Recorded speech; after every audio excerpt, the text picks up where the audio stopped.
Hey, everybody, and welcome back to Pretend Worlds Real People. As always, I'm your host, Tyler, and am I recording this at, what is it, like 11 o'clock at night, the night before the episode releases, having taken out my night guard after a full evening of just eating nothing but chocolate?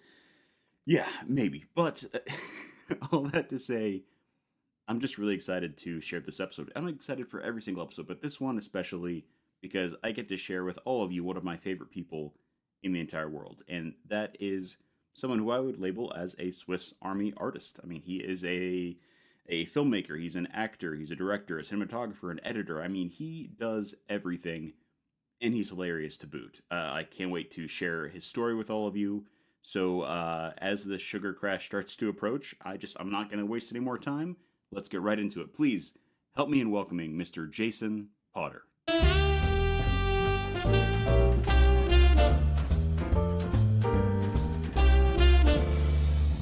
Hello, everybody. I'm Jason Potter. I'm an actor and a filmmaker, an editor, cinematographer. I do all kinds of stuff within the film industry, You are the go-to guy for apparently. all of that.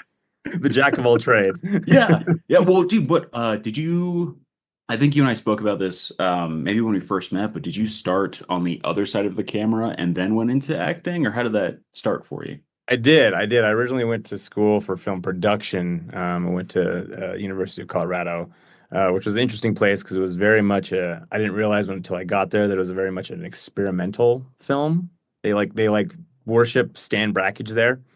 They're like, oh yes, if you bury film in dirt, like that is art. And I'm like, great, but I'd also like to make a living. So it was a good experience, but yeah. So yeah, I started doing that there, the film production side, and then I Yeah. got into acting kind of accidentally while I was there because people just needed people to act, and I was always a just kind of a natural performer growing up. I Yeah. think it was because I was the only child up until 6 years old, and then my younger twin brothers were born. So then all the attention was off of me, and then I became an attention hog. So I just naturally became this obnoxious, just child, a demon child to my parents. So, so I always kind of had this performance side to me, and then I got into that. I'm like, wow, I actually really enjoy this. And then it Yeah. wasn't until I had like after school, I had moved to this wild job out kind of near Utah. It was Gateway Canyons. The founder of the Discovery Channel created this five-star resort in the middle of nowhere. And I was there to like film like the trophy truck races, and then I also managed exotic car rental stuff. It was wild. I was like flying helicopters and shit. Yeah, and I had people come in every single day just being like, wow, you have like the coolest job ever. This is crazy. And as like a young 20-year-old, I'm like, yeah, this is amazing. But I really felt the absence of not being able to perform Yeah. and do all that stuff. Like I was doing some film stuff out there, kind of, but I wasn't doing the like, I was missing something. I was like, man, like as much as this sucks, I need to leave. I need to Yeah. come back here. I need to get into start studying acting and get into that. So I did that. It was extremely hard decision, especially when everybody was telling me you have the best job in the world. I'd be like, well, I got to leave and kind of follow my passion. So moved back home, uh, joined acting studio and trained, and yeah, and then I just kind of took off from there. And now acting's kind of my primary deal that I just love. So Holy shit. I didn't know about that first job out of college. That did you apply for that, or was it something that like through connections or what? How no, did that like happen? so my we went to on a family vacation there because like my Okay. dad like from his company like had some deal where they like all went there and then we went to. And so we met these guys on vacation, and they like basically they trained us how to drive these trophy trucks, which is sweet. You're taking these souped up like race car trucks that are out in the middle of the Yeah. desert. And I just kind of met them, and then after we came back, they reached out to me a couple months later and be like, "Hey, we heard remember you were telling us about like some of the stuff you do, whatever, and you'd be great if you want to move out here and work for us for a while." And I was like, sure, like that sounds fun. I mean, it's right out of college, not having a job. Like, oh, that sounds like a cool thing. Like, why not? So just picked right up, moved out there, It was great, and I had like no expenses, so like I was just like banking everything, and I like was driving around like Ferraris, Corvettes, Bentleys, flying in helicopters. I mean, it was the most absurd job ever. Like it was barely even a job. I was like, this is crazy. This is awesome. So Holy it was shit. weird. That's so awesome. It honestly it sounds like a proto Tom Cruise experience. Totally, You 100%. know? Seriously, like my last day working there, because I told them I was leaving. They're like, "Hey, well, can you come out to SEMA in Vegas with us and do this last little convention we're doing first, and then after that you can go home?" I'm like, "Sure." So I like go out to Vegas, and I'm like driving this Bentley around out there, and then we're at the convention center, and I remember they had to go to Mexico for the SEMA race, because my boss was the son of the founder of the Discovery Channel.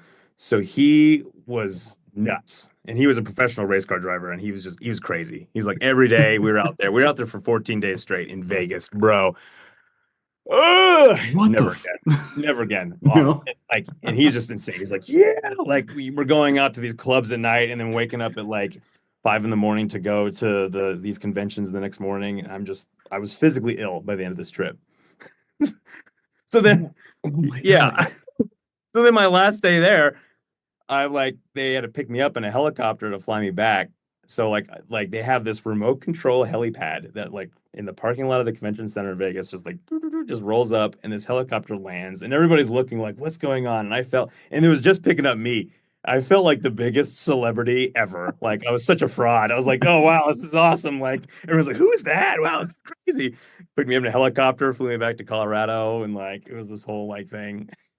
And Oh then I my moved back into God, my man. parents' house. Yep. What? Yeah. It's you you go from that very just like overstimulating, overwhelming experience to Yeah, like, we've all worked on non-union indies or shorts where it's like, okay, do I have a chair? Like, oh no, there's a rusted dumpster over there you can yeah. kind of hang out by if you want to do that. Here you go. Chill Oh, over there. Sounds great. oh my God, man. And then yeah, you go back to your parents' house and did you have not to say like we should all have a plan when we kind of just fall into this industry, but did you have sort of a goal timeline wise that you wanted to reach? Yeah, when I left, I was like, yeah, I can make it by 25. I Oh can yeah. be like, I can make it. And definitely wasn't. Still working student films, you know. So yeah, my timeline was a little off, but Yeah. yeah, but I just really I came back and was just like, I'm just gonna pursue it. I'm gonna hit it hard and just see what happens. So I just Yeah. and stuck with it. Just And I have absorb no it. regrets and no regrets at all. Like as cool as that place probably, as it sounds and everything, I'm happy to be here.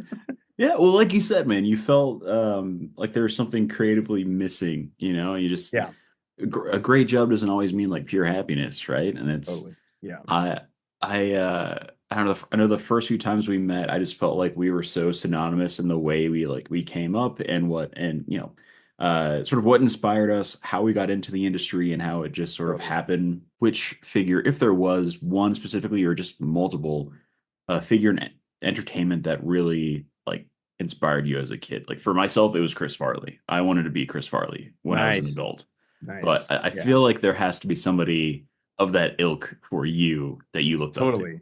Totally. I wanted to be a cross between like Harrison Ford, i.e. Indiana Jones, because I was just a big, I just, yeah, I mean, nothing. Oh yeah.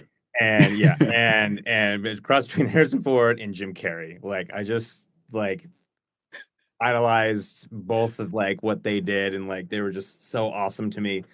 They Holy just shit. epitomized like this just grand scope of like awesome action films and funny comedy just and they just could do whatever they want. They just felt like it was just like limitless. So I just grew up with this, like I loved him, idolized him. I wanted to be like that. I always wanted to be the action funny guy. Yeah. See, and every performance I've seen of you has been that. It may sway like to one end or the other, but like it Yeah, has to yeah. be. It has to be. Jim Carrey definitely has to be there for sure. And then I've seen the Harrison Ford part, Right. absolutely. And it seems like you carry that into, just you living life. Half the time I see other folks from, the acting studio that you and I have gone to.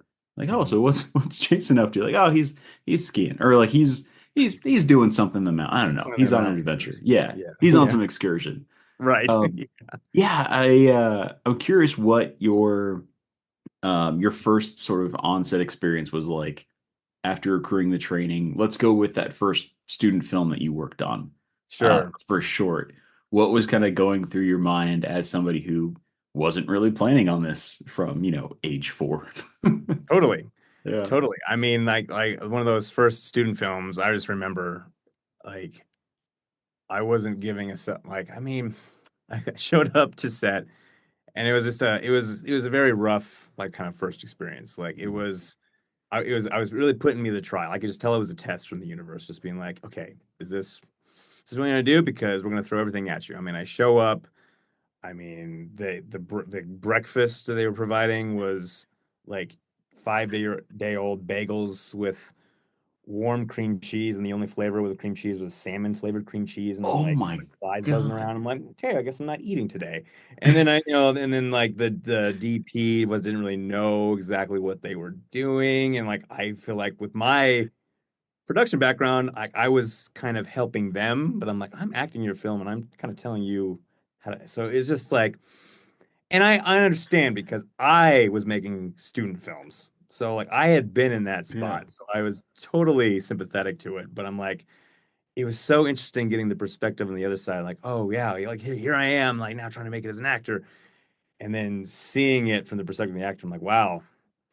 I felt a little subconscious because I'm like, is this what they felt when they were in my films? Did I drop the ball Central or ball, and yeah, and then even after it, it's just trying to like lasso the footage, trying to get the footage, like, oh hey, did you get the footage? Like one of the films, like the first student film I did that was like I was really like, yeah, this is awesome. They like it was like a bigger budget. I know the footage was looking good, the setting was awesome. I was like, this is awesome. yeah. The guy never finished it. He never edited it, and he just moved. Unless I heard he moved to Canada and it never came out. So I was like, great. So, it's all the things you don't think about that occurs, and it's tough. I mean, what is it about short films or student films of, those early days where I mean, like I said, it's one, hard to get any footage whatsoever, but Totally. half of them don't even finish the project. So you're just sort of all right, well, I paid for gas to go do that and I didn't Yes. eat. I mean, I mean, it's cosmic experience that you're building up, but there is just a trend there where Yeah, first couple of years don't expect to see much of the stuff you do. totally. It feels like such a slog the first like few Yeah. years. And that's what it is. Those first few years, as you really know, it's like all you have is it's that stupid cycle of like you need experience to get the job, but you can't get a job without experience, that loop. So Yeah. it's like trying to get that initial ball rolling until you get that first like co-star is just like such a grind. Oh, it's hell. And yeah, it's yeah, it's and it's a lot harder than I ever thought it was going to be. And that was the thing is like when my original plan was like, yeah, I'm going to make it when I'm 25. It's like, oh, we have to really I always hear these, actors in interviews that say like, oh, they became an overnight sensation, Mm. but they're like, no, I've been working at it for 10, 15 years. And it's like, it was the magic, like I was doing just working, working, working. And all of a sudden I hit the 10-year mark and all of a sudden I made it. Yeah. And I think it's just that slow accumulation of all that stuff. Just so I think that's what we all bank on is like, okay, it's all going to accumulate and then it's just going to Right. Like skyrocket up. once you hit 10 years, you go, okay, if I haven't had that co-star yet, it should be coming my way. Exactly. Yeah, Maybe. totally. Like I could be Totally. the ticket agent. I know I can do it. I can do it, I swear. Well, it's the same thing with like finding reps too. I mean, I feel Yeah, as if we're pretty lucky in Colorado. A lot of the reps here are very welcoming and will take pretty green talent, right. just sort of facilitating their growth for, I don't know, a couple of years before something hits. But when did you land your first rep? We can go, we can look at the Colorado, but I feel Yeah, like also New Mexico right now is a huge, check mark other actors are trying to make. So even the first time you met with a New Mexico rep that said, I will take you, right. when was that in relation to this crazy journey? Yeah, I mean, it's funny. This is actually kind of a funny story. My first, I can't remember. It was around the same time. I got my Denver agent, and then I got my New Mexico agent. So I was with Carissa Mitchell and at the time it was Yeah. Mitchell and Presley Talent in New Mexico. So she came out for a showcase, and I did a thing, and I remember being like, I remember she said to someone she had already repped with my buddy Ted, he had his headshots done and she loved his headshots. So I'm like, okay, I'm gonna go get the same photographer. I'm gonna go to the same location. I'm gonna get the exact same headshot because she loves those headshots. So I'm gonna be smart. I'm gonna be smart. No. So I go do that and I get the headshots done. And I remember meeting her and then handing her my headshots, and she looks at it and she says, "Were these done professionally?" And I'm like, I had to bite my tongue because I was like, they're the same ones that you said you just absolutely adored. I was like, ah. So I was just like so frustrated. And so then I do my scene, and she ends up not picking me up, which is devastating because Mhm. it's a classroom setting and we're all like, doing a showcase. And then we all go out to lunch while she's deliberating on who she wants to pick up. And as we're at lunch, people start getting a phone call being like, okay, yeah, we want to pick you up. Yeah, pick you up. Some people get the no. So it's the most stressful, the most like, I mean, I talk about just an awful, I mean, like you're sitting there waiting, like trying to have fun with your friends, but also being like, am I getting a call? Like, and then I get the call and I'm not getting picked up. She didn't want to pick me up. And I was like, I was devastated because this is still early on, and like I just didn't really. It was before I realized that it wasn't a personal thing. I was taking it personally then because I was For like, wow, sure. Oh it's yeah. me. What's wrong with me? And so I was just really down on myself. And that night they had like a big get together with everybody to just kind of like just have fun and celebrate and just mingle. And so I decided to go. I was reluctant, but I was like, I should just go and just support the people that did get picked up and whatever. And so we go to Punch Bowl Social, and upstairs there we were doing karaoke. So we're doing karaoke, and we're just having a blast. At this point, I'm just like, ah, just having fun. I'm like, Just yeah, have let's just fun. go, Yeah. and just whatever. And so I'm in there singing songs, and then I went in there so late, and I remember Chris was like, there's people talking, and I'm like, what's going on? And Chris comes, and she's like, okay, close the door. And there's me, and there's probably like five, six, seven other people in this little room. And she's like, all right, Jason, if you sing Miley Cyrus's Wrecking Ball, I will sign you today. It's like, okay. So I was like, say less. I was like, let's go. So I sang Miley Cyrus's Wrecking Ball in karaoke, and she like picked me up. And she told me later, she's like, after seeing you doing karaoke and seeing your personality, I realized because I didn't pick you up because I had people like you. Hmm. But then after seeing your personality, I realized I didn't have you. So I was like, so I decided to give you this little test because I was like, so it was a completely good thing that I went to this thing because then I Hell ended yeah. up after all. And it's completely hilarious because one of my first agents, I get picked up via karaoke singing Wrecking Ball by Miley Cyrus. So that's how that started. And it sounds just like Carissa to do something like that. Well, yeah, Probably the uh, most personable rep. And I'm not just saying that, Carissa, because in case you're listening, because you also represent yes, me, but just, she's a people person. for sure. And it's Yeah. less of a how famous do you want to be and more of a like, do I want to be around you? Do Yeah, I yeah. want to It's sing like, yeah, karaoke? you seem cool. Yeah, you seem fun. All right. Yeah. You're a human being. Sweet. Did she stop at Wrecking Ball or was it like let's do a 2 out of 3? Yeah, she was like, so. Let's go again. Like Umbrella, Best Rihanna. Let's audition of my life, man. I mean, having been to the same studio, that's the kind of story you don't necessarily hear. You hear the yes or the no's, and then you hear, Yeah. you go to class the next week and half of us either don't show up because we're just kind of like really hard on ourselves or Hmm. very quiet looking for something else. But that, I don't know, I think that's sort of eye-opening and illuminating to anyone listening to this who is looking for a rep and going to Yes. something like that. Like go to the party. You don't have Yes. to. do anything crazy, but go because you never know what's going to happen, right? Totally. You never know. Yeah. And and that taught me that like it's just more than just the it's all about bringing yourself to it. Yeah. Like so now when even I do auditions and stuff, it's all about just like because I wasn't showing her enough. I was just showing her the basic like read or whatever, whatever. And like people want to see you. Like cast directors, Yeah. everybody wants to see who you are. So I was like, that was a firm lesson. It's like, wow, okay, if I was able to get that for myself via my personality, what can I do in an audition piece? You know, Oh, so that was 100%. yeah, Yeah. yeah, And I'm sure for you, I mean, it goes for every type of role. You've gone out for all sorts of roles, but looking yeah. at that first co-star role that you booked and nailed, looking back, is there anything you did in that audition differently that maybe you didn't think about before? Or was it something where, I don't know, like what was your headspace like for that first co-star booking? 'Cause I think that's huge for every single actor. Yes. I think and I think like it was a trend of like even the first two or three where I noticed that the trend I noticed was I wasn't trying to put too much into it. Because the first one I booked, like I think it was that Fox show Deputy. Oh yeah.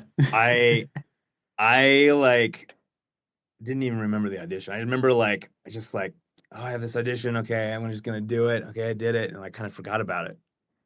And I think that attitude, like not like going in there like I'm acting, like I just kind of like, okay, and here's my scene, I did it. Okay, you move on. And I think like letting it go, letting in the headspace of just like just not attaching to that outcome, Mhm. I think was what really is what I got it. Because when I booked it, I'm like, oh yeah, like I said that role. And it sounds so like almost egotistical and arrogant, but Mhm. it's not. It's just this like it's like taking the weight off of it. It's Yeah, like yeah, how it should be for honestly probably every audition, right, you know? right. Um, because I'm sure, I mean, I'm not sure if you remember or the timeline difference between sending in the tape and booking it, but depending on the season, you could have a couple auditions in between then, and you're Yeah, just kind of knocking them out just to do the best you can, and then it just pops up out of nowhere.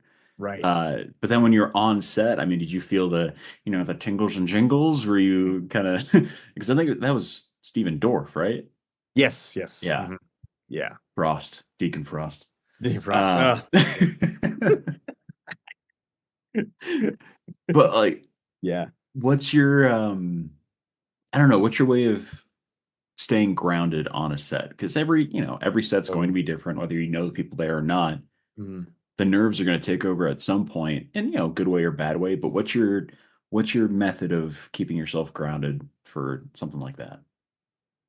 I think it's knowing, and it took me seeing it from like these stars. It took me seeing, especially like on that one, seeing Steven Dorff like working the scene too. Because I just kind of like going into it, I was like, oh God, I gotta be like sharp, I gotta be on it, like duh, and like just putting so much. And and you know, I said, Steven Dorff comes up and he's just so cool. He's like, all right, okay, let's do the scene. I don't like this line. I'm gonna say something different. And then he like does the scene. He's like, line. Okay, yeah, let's just go again. And like he's just so casual about it, and like you're seeing stars mess up, kinda, Yeah, and you're like, okay, like it's fine. It's not a big deal. Like it's just we just take it back. Even when I was on Yellowstone, like even like I like had messed up the first time I did my line on that, and Kelly Riley was like, hey, you can just if you just mess up, you just take it back from the beginning. And at this point, I do know that, but it was yeah, like it's still nice to still hear it. And I'm like, yeah, thank, like that's great. Yeah, I'll go just take it back and do it again. So, so it really takes the pressure off, and then knowing that, and then and you just feel like you can belong there because you booked it. You go through this yeah. whole process of like, because the audition is not the first step; it's the submission Mm. beforehand. So you have your agents submitting you, and the cast director selecting who gets the audition.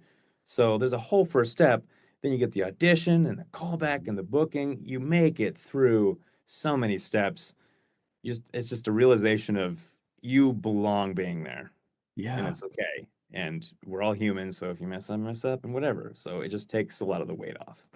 it's funny how that works out, right? Because we've been watching, especially if somebody like Kelly Riley, you've been seeing her for years on something, and your Yes. mind has built her up into this, upper echelon performer. Like, I can't mess up. This is, I have to be absolutely perfect. And Hmm.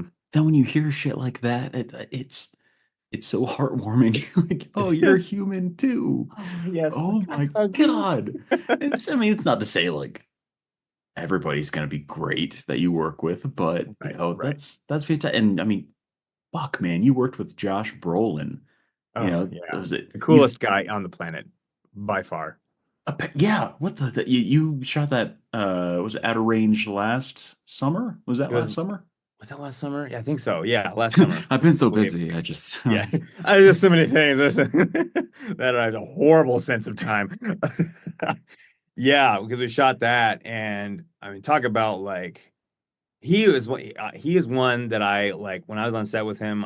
I want to be him because what he does on set is because he's like the name. He's the heavyweight on set, Mhm. and he makes everybody like cast crew everybody feel awesome. He's on set, and first of all, he is a child on set. It's hilarious. Really. He just like he's just messing around. He's pretending he's pulling cables from the back of the monitors. He's just laying down in the middle of the ground, just being like dabba dabba doo, like just it's hilarious because you it's Thanos. You're Thanos and Thanos, and he's just on set, just like "Yeah," and he's like messing with me. And what was nice is that like because at first I was like I couldn't Mhm. tell because he's kind of in character, so I'm like okay, and Yeah.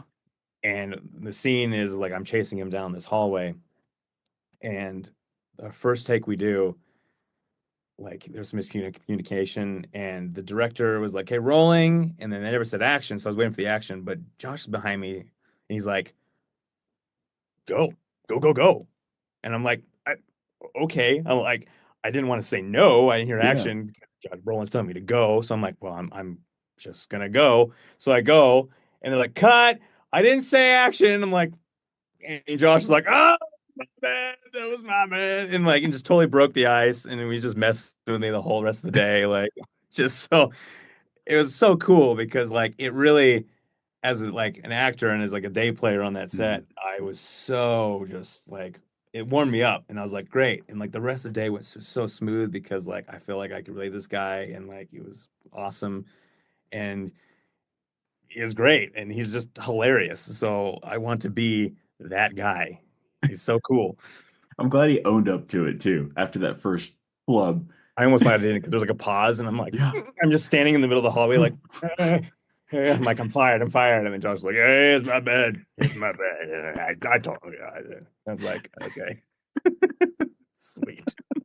Thanks, Josh.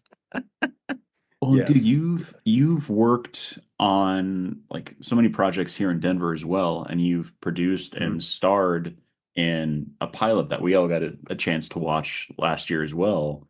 I just wanted to see, do you have anything that you want to work on as well in the future as far as like producing, writing, directing? Do you have anything coming down the pike that, will put you back in the, let's say, the director, camera operator, and boom operator chair or the screenwriter chair? Just all the chairs. Yeah, It's gonna be all in totally. one. Yeah, right. All in one. All in one. The mighty chair. Yeah, I mean, I will definitely want to get into more some more directing, and I definitely want to start writing too. Like I haven't really like I got like ideas in the brain, just none of them put on paper yet. But I just want to like as I'm like being on the like working on sets and watching stuff, I feel like I've really become attuned into like I can start seeing things a little more specific, and Yeah. I want to be able to like I feel like I have a specific like vision for things. So I want to be able to like put that to screen. So I definitely have like cinematography stuff come up, once in a while and definitely editing things and all that.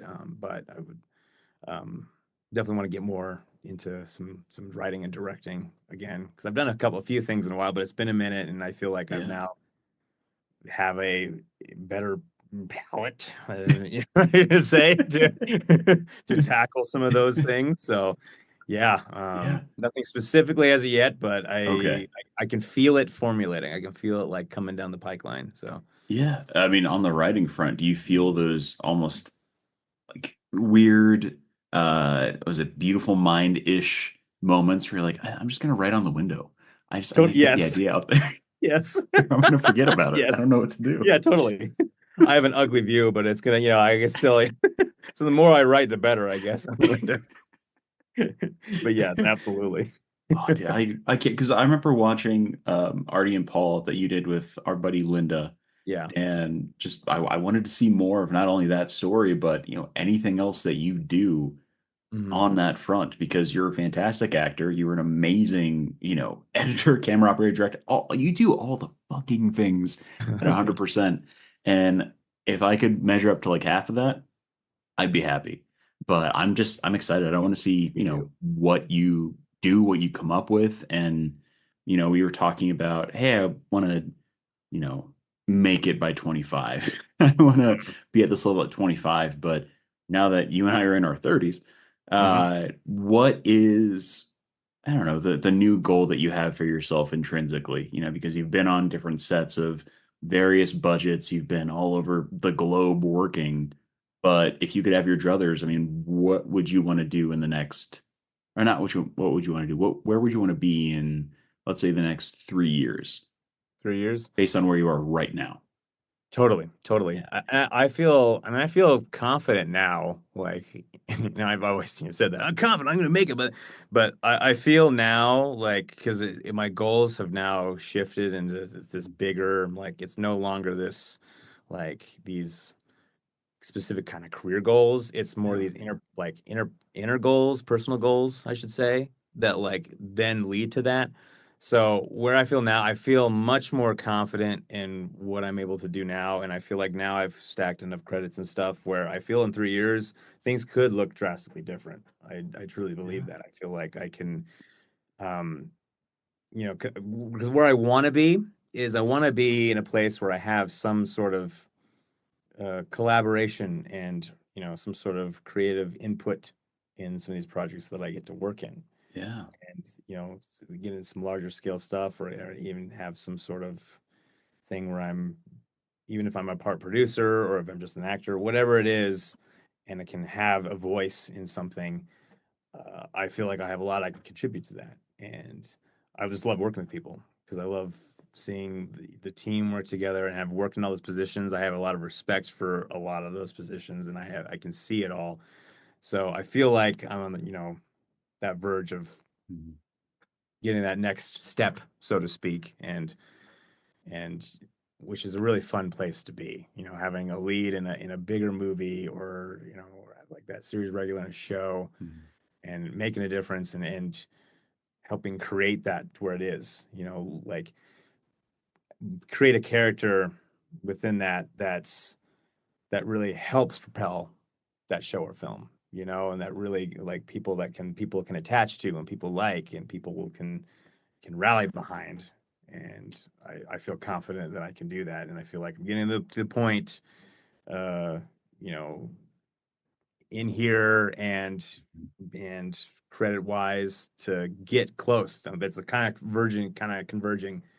And so hopefully in the next 3 years, that's where we're at.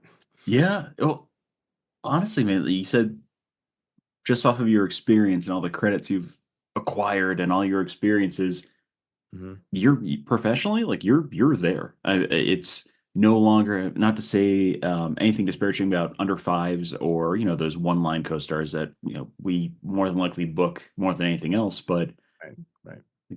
like you said, you want to fulfill a character and feel something and really just, I don't know, it's it's what was it Hannah Waddingham said in the fall game, you want like the sexy bacon. You Oh yeah, yeah. you want the Man, sexy bacon. Like you sexy love it, bacon, but baby. just a Yes, little bit more. Buddy, I mean, you're on your way. And you and I worked on a film that should be coming out next year, Welcome to the Fishbowl. yes. Very excited And about that. I feel like that's going to open up even more doors for, Yes. those additional opportunities. And um, 100%.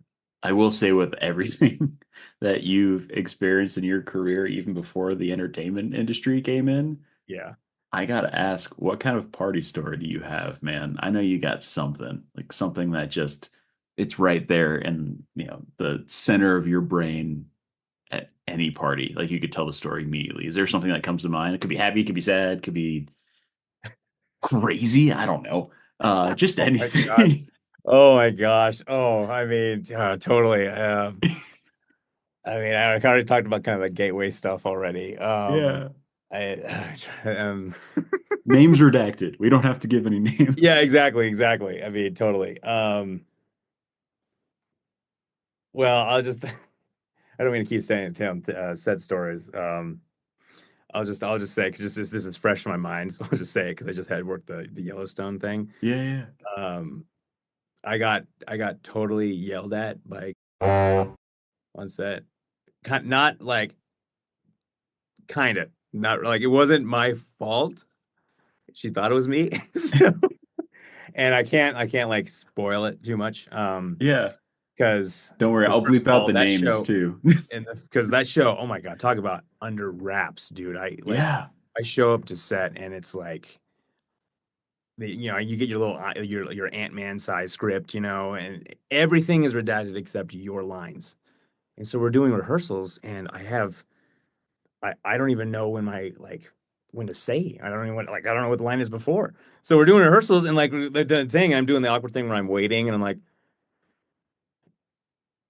yes, madam. I think that's, like hoping that it was my turn because I just had no idea. And then, dude, yeah, and then they had people like outside the house, like blocking people's view so people couldn't see. And I was like, it was nuts. I wouldn't be surprised if they have somebody like just going through anyone who's worked on the show and just someone watching this right now. Like, even as we record this, he's just like Taylor Sheridan's like, you know. And I'm What? trying not to be the Tom Holland and just like Oh yeah. No, spoil no. it. When I go in and edit this, I'm gonna bleep out like Yeah, pertinent info so so they won't know.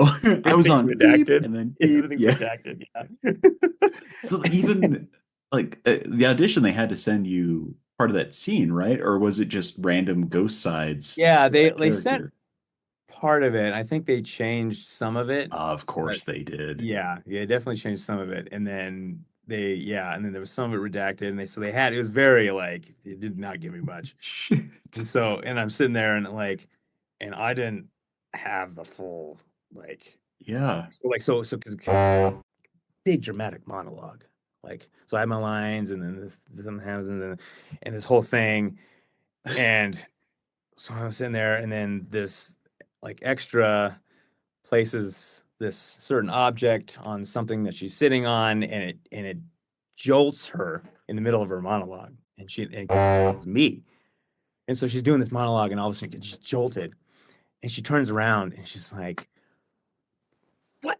What? It's just like I'm like, how? No, it wasn't me. And I was like trying not to like put the blame on anybody. I was just like, I know what I'm doing, So it was like so awkward because it was like 100 degrees in there. Like we were already running so behind. It was like everyone was so tired, and it was like, oh my God, like it was such a like, ah, I got yelled at.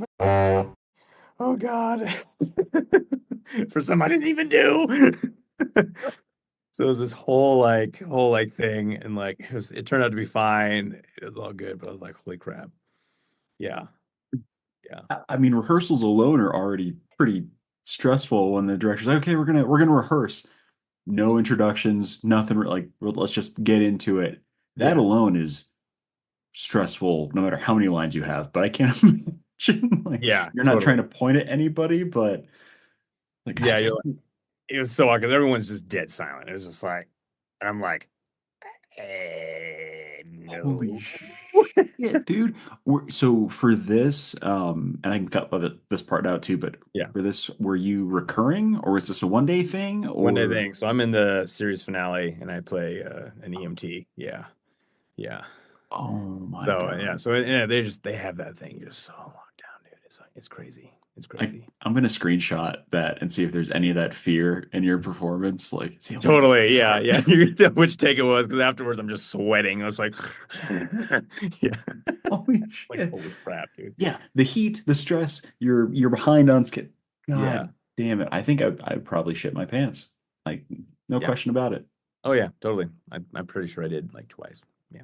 It's fine too. Oh my God, man, that's a good story though. Like that's Just because I was fresh in my head, I yeah, like I was like, oh boy, that was crazy. I'm like, that happened, yeah. and it helps to vocalize that, you know, to just kind of Yes, get it yeah, out. it feels Yeah, good to like be able to just come out yeah. with that. Uh, And my mom's like asked me like, because my parents are huge like Yellowstone fans, and they're trying to ask me like, oh yeah, so like, what was her monologue about? Like, I don't know, because I actually never watched the show. So I'm like, I couldn't tell you what she was talking about. I'm like, wow, I'm the worst. Like, I love when those questions pop up. Like, oh, so yeah, what is? I'm watching the season before you show up. What does this mean? I don't know. yeah. I Well, the best is just make it up. And you're like, yeah. oh, so you know that means it's there. Please tell me you did that. Yeah. I think I've done that a couple times where I just like don't care. Like someone's like, so yeah, so what happens? And I just tell them something totally different. And they probably watch the show so disappointed. Like, did they shoot an alternate ending? Like, I didn't see flying cows at all in this episode. Right. Like, what is going on? Yeah, Kevin Costner finds a time schism and runs into Harrison Ford and gets real awkward. It's Uh, real that's awkward. And then Brendan Fraser shows up. Like, where am I? And then and then a mummy shows up. You're like, what's happening here? especially for those fans. Like most Oh of the yeah, time, totally, they yeah, it'd be like, totally. oh, seriously? Like, yeah, totally. You should watch the show. It's great. Dude, that's I God, I'm like empathy sweating from just imagining that. It's just it's too much. It's too much. It's stressful. Yeah, because I will admit I've never gone up on lines, Mm, except for this last summer working on a show that you and I worked on, but I won't mention. But I went up on a line because it's, you know, just a paragraph of jargon you have to deliver very, very quick. And yeah. it was 8 hours into the show and they were changing things a lot. So just stuff that wasn't scheduled. Yeah. And I went up on the line and I thought I was gonna die. Like I've never done that before. It just like so the whole time after that I'm just like, oh, I'm good. I'm good. Like it just it freaked me out. But talked to my therapist about it. I'm okay. But it's just one of those things where you have those interactions, you have those moments, and you think it's you know, you're gonna get fired or the world's gonna crumble, but everybody else goes on with their job. Like that was For such sure. a Yes. minuscule part of their day. Yeah. It's just like it's such a tiny thing, and it's your Yeah. whole world is in that moment. And Yeah. yeah. They're like, oh, sorry, I'm a local hire. I'm hoping I make some money back. I went back. Just Yeah. you know, really stressed out.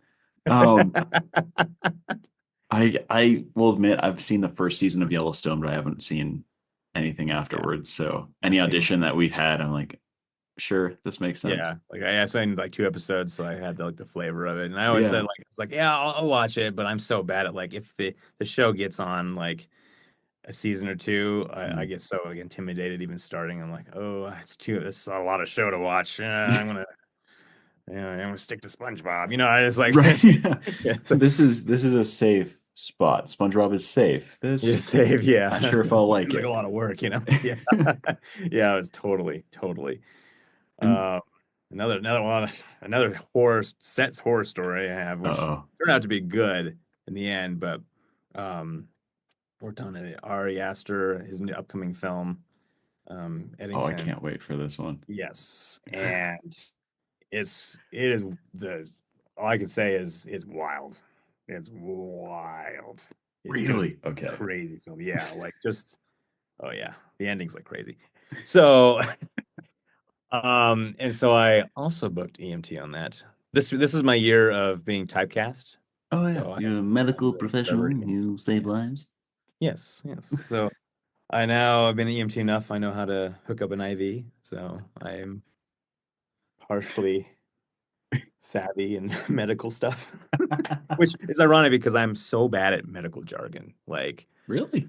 I can get it, but like I just like since I've never was in the medical field, like it's That's just fair. so like if I have a big thing like in Yellowstone, I have all this medical jargon, and I'm just like, hey, it's like I don't know what I'm saying. I don't know what I'm saying.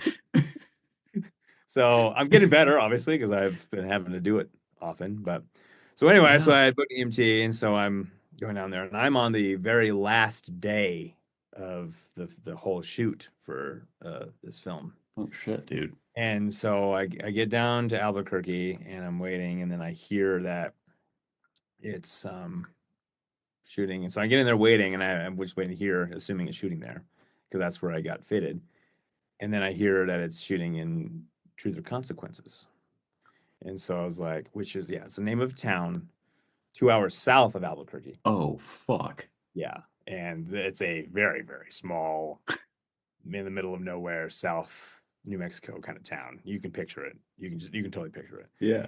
And so then I get down there, and my call time is at 1 in the morning, and on the last day of set. And um, get down there, and first of all, it is amazing because like A24 took over this entire town. They changed all of the street lights to be like production lights. Whoa. And I mean, they changed the facades of all the stores. So like it's like they wanted the library to be the sheriff's office or whatever, and so they changed the facade. So like so people are like that live in the town are still doing business, but like on basically on their set. They took over this town.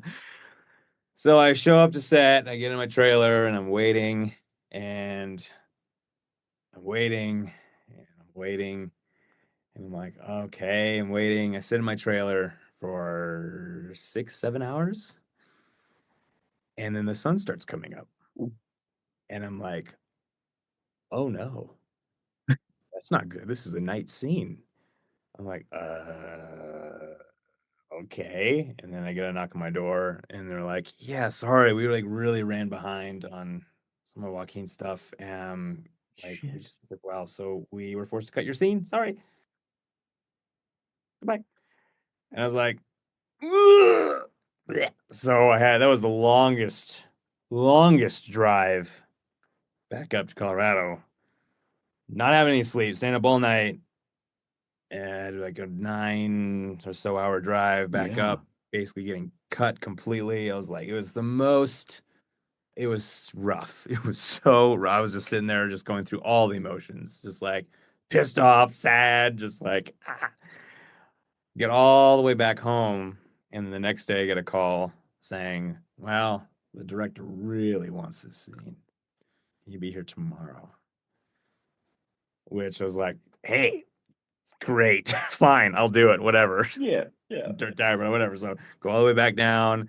We got to shoot in Albuquerque, luckily, and didn't have to go all the way back down to the consequences. So they like re-upped a little like skeleton crew production to be able to just shoot just this scene, basically. Which is great because I got to like actually meet Ari, work with him a bit, and do Yeah. the whole and. But man, talk about a roller coaster of yeah, roller coaster. What the?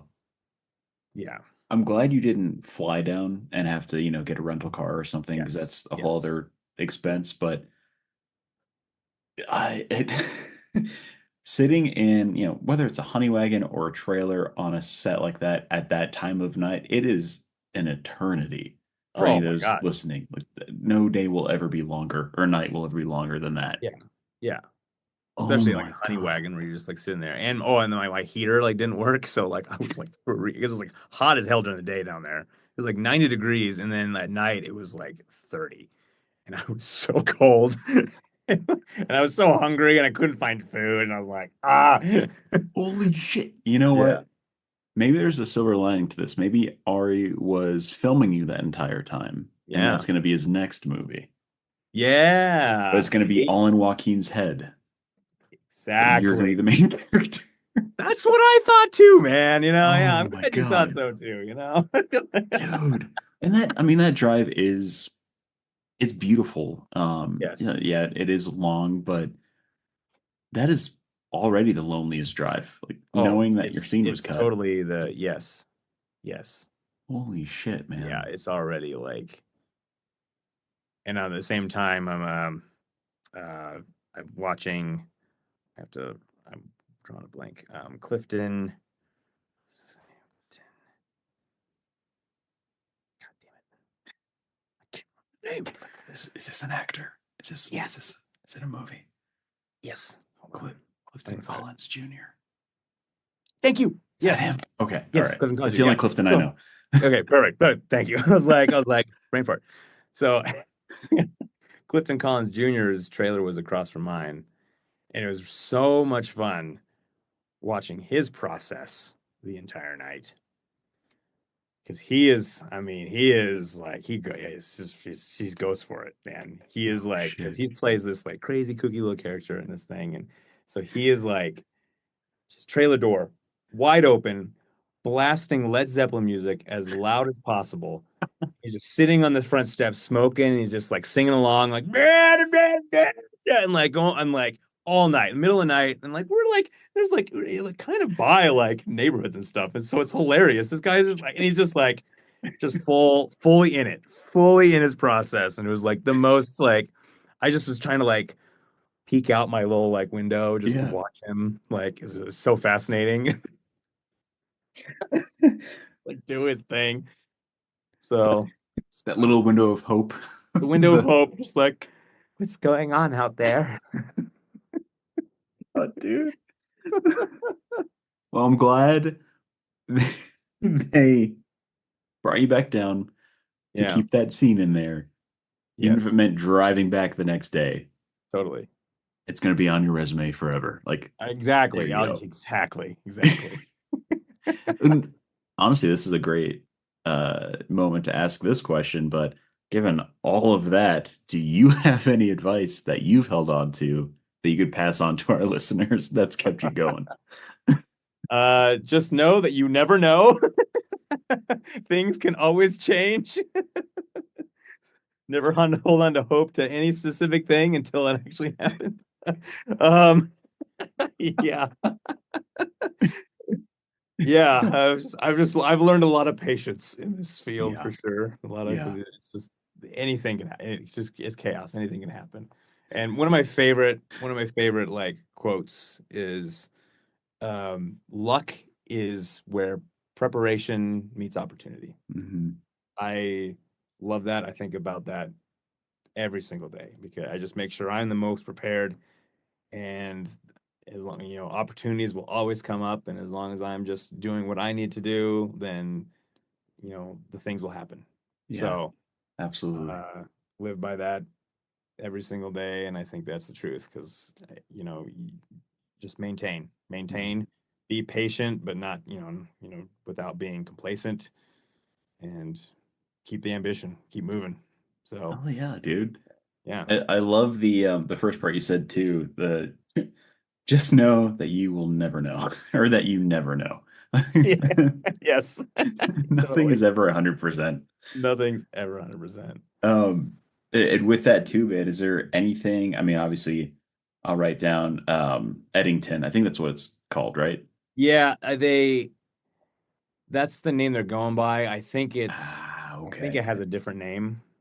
Of course it does. Yes. Well, Which until yes, which like because yeah, our scripts we got had a different name on it, but we'll just call it Eddington for now. it's But just yeah, it's a working title. it's a working title. But is there anything else I can give a shout out to or promote with this episode too Oh boy. that you can Um, talk about?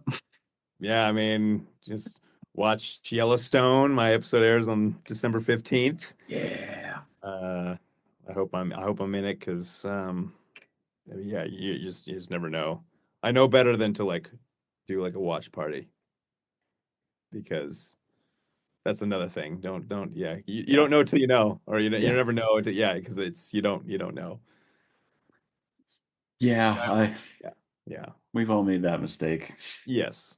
I've always yeah. I'm very fortunate because I always think back to this example. Like way early on, I auditioned for Top Gun Maverick and I actually flew out to LA to audition for it. Yeah, What? Oh yeah, shit, dude. and so it was cool because I'm in this casting room and I'm seeing like the headshot hierarchy where it's like Tom Cruise is on the top and everybody and like they're figuring out who's what. And I'm like, oh my God. And so I'm auditioning for like this Ed Harris's character is like his like assistant. Oh But yeah, okay. Yeah, yeah. yeah, and that part never made it into the film. And I didn't get cast in it either. But I just always think back because this was kind of early on when I wouldn't have assumed to like never like hold a watch party until like that you're actually in it because I can imagine how awful it would have been being like I'm in Top Gun Maverick and like and then renting out the entire theater, bringing everybody to it, and then all of a sudden you're not in it at all. Like how awful that would be, you know, that Yeah. or auditioning for Glenn Powell's role and then seeing him just explode afterwards. I think that would be the second worst thing in that scenario. But still, so so here's a point. Just yeah, I just never. So, but yeah, either way, watch Yellowstone December 15th. It's a good show. It's nice. Watch it. It's good. Hopefully you see me in there. So, Oh, I'm crossing fingers now because I need to see yeah. that energy. I need to see Yes. all that in the The scene. whole thing. Yes, you didn't see the whole I like can't everything. wait. Just I knowing can't all wait. the everything that went through that and yeah, yeah, exactly. Well, I uh I think we've reached the end of the recording here for the episode, Great, love it. but we got to do the awkward goodbye. So I Oh, usually do like the countdown. I'm throwing that out. I'm not doing that anymore. So we're just gonna do an awkward goodbye, visual, verbal, whatever you want to do, and then yes. I will stop recording from there. Does that sound good? Oh, that sounds awesome. Yes. Yes. Okay. Whenever you're ready. Okay.